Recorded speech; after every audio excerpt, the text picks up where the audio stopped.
ഒറ്റശിഖരം serial റിവ്യൂയിലേക്ക് എല്ലാ കൂട്ടുകാർക്കും സ്വാഗതം. അങ്ങനെ മീനാക്ഷിയെ കാണാനായിട്ട് ചന്ദ്രമോഹൻ വരുന്നുണ്ട്. അങ്ങനെ മീനാക്ഷി കുഞ്ഞിനെയും കൊണ്ട് പുറത്തേക്ക് വരുന്നത് കണ്ടിട്ട് ചന്ദ്രമോഹൻ ആകെ അതിശയം തോന്നുന്നു. എന്തു പറ്റി മീനാക്ഷി, സുഖമില്ലേ എന്നെല്ലാം ചോദിക്കുന്നു. എന്താ സംഭവിച്ചതെന്ന് പറ, വല്ല അസുഖവുമാണോ എന്ന് ചോദിക്കാൻ കേട്ടോ. എന്ത് എന്നെ അറിയിക്കാതിരുന്നത്, ഞാൻ എന്ത് അന്യനാണെന്നാണോ കരുതിയതെന്നൊക്കെ ചോദിക്കുകയാണ് മീനാക്ഷിയോട്. അപ്പോൾ മീനാക്ഷി പറയുന്നുണ്ട്, എനിക്ക് അസുഖമൊന്നുമില്ല.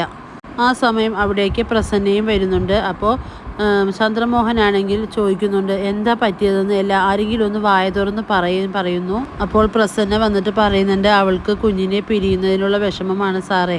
ചന്ദ്രമോഹൻ മീനാക്ഷിയോട് പറയുന്നുണ്ട്, നീ എത്ര മിടുക്കിയായിട്ടിരുന്നവളെ, ഇപ്പോൾ ആളെ തിരിച്ചറിയാൻ തന്നെ പറ്റാത്ത അവസ്ഥയാണല്ലോ എന്ന് പറയാണ്. ദിവസങ്ങൾ കൊണ്ട് ഒരാൾ ഇങ്ങനെ അങ്ങോട്ട് മാറിപ്പോകുമെന്ന് ചോദിക്കുന്നു. അപ്പോൾ മീനാക്ഷി പറയുന്നുണ്ട്, ആരായാലും ഇങ്ങനെ തന്നെ മാറിപ്പോകും. ഞാൻ പോകുന്ന വഴിയിലൂടെ കടന്നു പോകണം, അപ്പം അറിയാമെന്ന് മീനാക്ഷി പറയാൻ കേട്ടോ. ചന്ദ്രമോഹൻ പറയുന്നുണ്ട്, മീനാക്ഷിയുടെ വിഷമം എനിക്ക് മനസ്സിലാവും.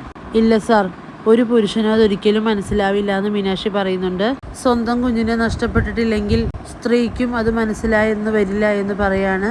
ചന്ദ്രമോഹൻ പറയുന്നുണ്ട്, ഇതൊരു അപ്രതീക്ഷിതമായ സംഭവമല്ലല്ലോ മീനാക്ഷി.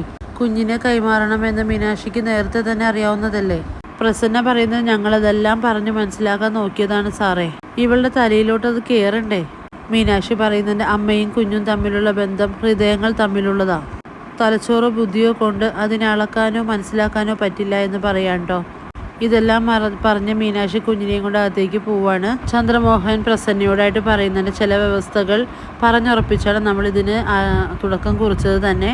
അതിൽ ഞങ്ങളുടെ ഭാഗം 100% ക്ലിയർ ആയിരുന്നു, നിങ്ങളുടെ ഭാഗത്തു നിന്നല്ല.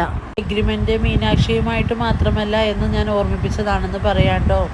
നിങ്ങൾ കുടുംബക്കാർക്ക് എല്ലാവർക്കും അതിലൊരു ഉത്തരവാദിത്തമുണ്ട്. നിങ്ങൾ ശാന്തമായിട്ട് മീനാക്ഷിയെ കാര്യങ്ങൾ പറഞ്ഞ് ബോധ്യപ്പെടുത്താൻ ശ്രമിക്കണമെന്ന് ചന്ദ്രമോഹൻ പറയാണ്. ഈ റിവ്യൂ ഇഷ്ടമാവുകയാണെങ്കിൽ ലൈക്ക് ചെയ്യുക, സബ്സ്ക്രൈബ് ചെയ്യുക. മറ്റൊരു ഭാഗവുമായി വീണ്ടും കാണാം.